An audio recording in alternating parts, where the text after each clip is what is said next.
oppose it.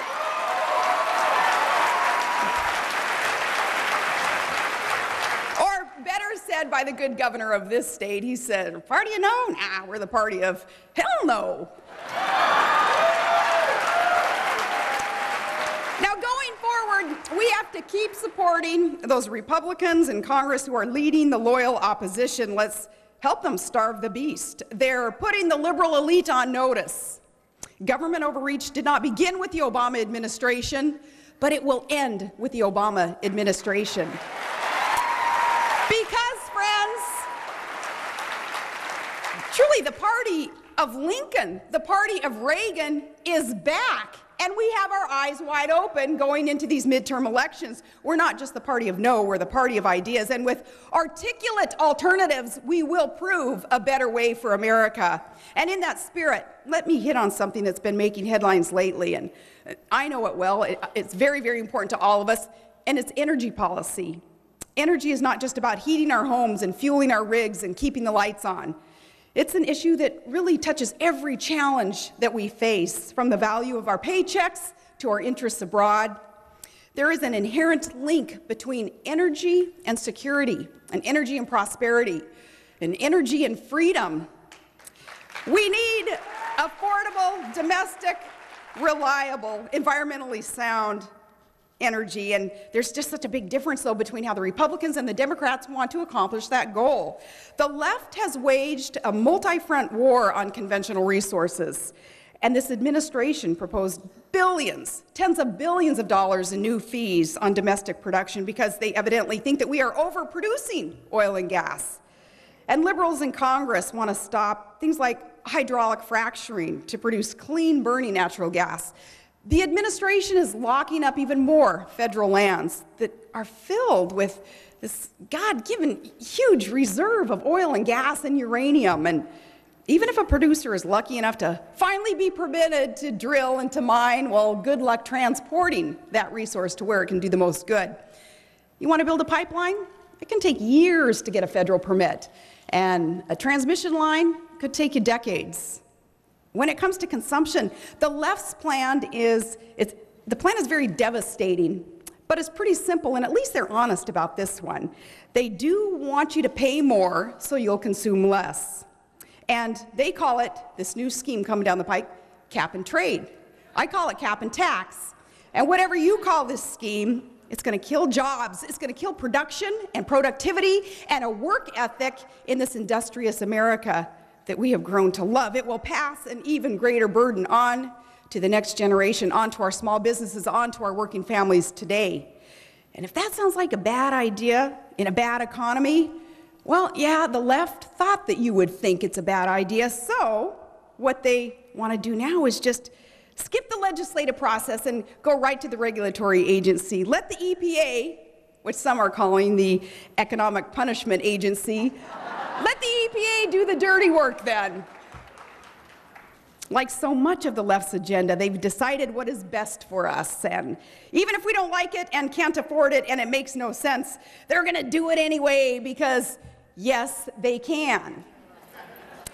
Now, if you watch some of the news or are maybe on the White House's email list, it might all come as a big surprise, all this energy stuff, the smoke and mirrors that's going on. But we know it's because the president can give some pretty nice speeches, and these speeches, they sound like he's finally getting it, and he's going to enact energy policies that, of course, the overwhelming majority of Americans can overwhelmingly support.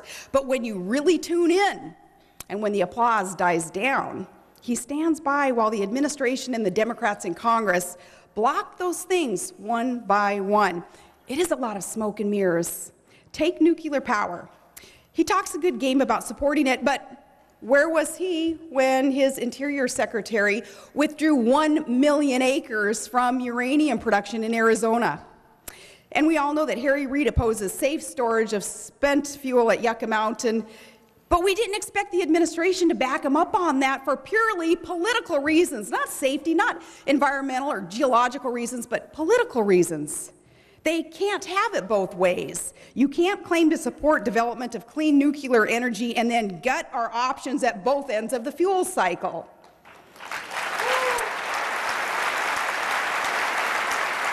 Likewise, the left may tell you that they're for renewable resources like wind and solar and hydro, and that's just great, but God forbid you try to put a windmill in Nantucket Sound, or you try to put a solar panel in Mojave Desert somewhere, because somebody may see it, or a gecko may bump into one, you know? Oh my! Now so recently we saw this bait and switch, and it had to do with offshore drilling. You had to pay attention to this one. The president gave a big speech at Andrews Air Force Base with all the fanfare that you would come to expect at this point with his speeches. The only thing missing from that ceremony was the soundtrack from Top Gun and Joe Biden in a flight suit. That was the only thing. That's next. And since then, though, since that event, man, the spinners have been spinning that one as a huge victory for energy security. And anything sounds good when you say it in front of a fighter jet, but stop and think about what really happened that day and then the next day when we cut through the hype. Let's talk about what really happened. After inheriting a good pro-development GOP plan that opened up both coasts for drilling, the Obama administration halted development, and then last week they opened Virginia's coastal areas for offshore drilling, but most lease sales delayed until 2012. You know, so that the environmentalists who have more time to sue then, up till 2012, environmentalists who are so concerned about the world's environment that they would rather see less responsible countries develop resources and ignore our stringent environmental regulations. They would rather see the other countries develop. This gives them more time to sue. Meanwhile, the Northeast Atlantic coast is closed. 4 lease sales in North Alaska's rich Chukchi and Beaufort Seas, which is the next Prudhoe Bay, canceled. Drilling along the Pacific coast with 10 billion barrels of oil and 18 trillion cubic feet of clean burning natural gas waiting to be tapped.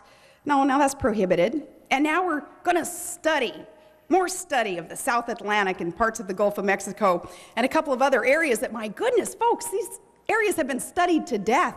And apparently the Interior Department reviewed almost 50 studies and decided, nah, government needs even more to collect some more dust on the shelf, more studies. Now, as a governor and as an oil and gas commissioner and as chair of the nation's Interstate Oil and Gas Compact Commission, I have seen so many, many studies. I say, let's send the White House this message that, no, we can save taxpayer time, save money, and announce there is oil and gas down there, and we can produce it safely and responsibly. We don't need more studies. We need more action.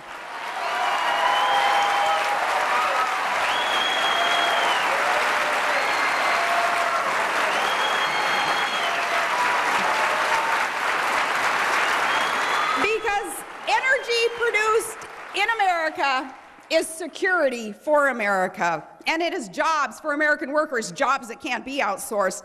Let's drill, baby, drill, not stall, baby, stall.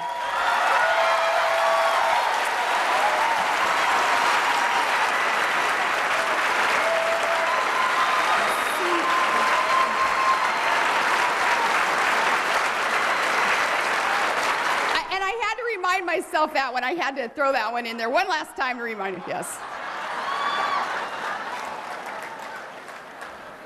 Taking it old school. Poor man's teleprompter. All told,